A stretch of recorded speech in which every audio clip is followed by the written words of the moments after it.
This week at Interior.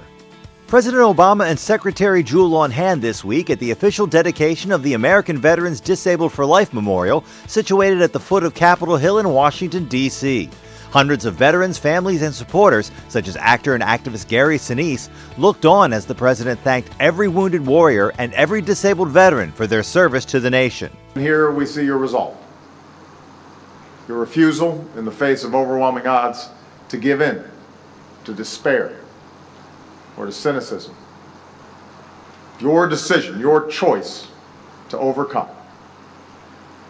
Like the veteran who said, "It's possible for a man to lose half his physical being and still become whole." Today was a powerful day. It was a day not of stories of wounds so much, but of stories of healing, of stories of lessons learned on the battlefield and how those translate into life. As the second anniversary of Hurricane Sandy approaches, the Secretary this week took a tour of coastal resiliency projects at Reed's Beach and Cape May National Wildlife Refuge in New Jersey. Efforts to repair and strengthen beaches and tidal marshes that act as natural barriers and offer protection against storm surges. The Secretary says the investment to restore those coastal areas will pay big dividends to the local economy.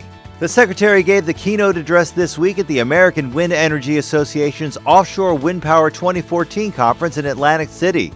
There she highlighted the Obama administration's significant record of advancing offshore wind in public waters, part of the president's climate action plan to create jobs, cut carbon pollution, and develop clean domestic energy resources. Assistant Secretary for Land and Minerals Management Janice Schneider joined Bureau of Safety and Environmental Enforcement Director Brian Salerno this week in New Jersey for a visit to Bessie's National Oil Spill Response Research and Renewable Energy Test Facility, commonly called OMSET. They were there to witness oil spill response training for workers with Alaska Clean Seas. They also watched a laboratory demonstration of dispersants used in oil spill responses.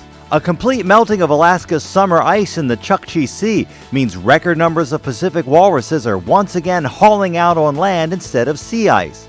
Hauling out is the term scientists use when walrus climb out of the water and spend time resting on ice or land. The USGS says this is the sixth time in the last 8 years that tens of thousands of walruses have been forced to haul out on land rather than ice because of climate-induced warming.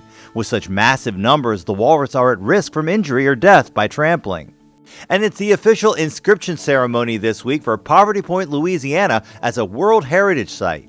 The area features the remnants of a society from more than 3,000 years ago. Archaeologists say it may be the largest hunter-gatherer settlement that ever existed. National Park Service Director Jonathan Jarvis will be on hand for the special day. That's This Week at Interior.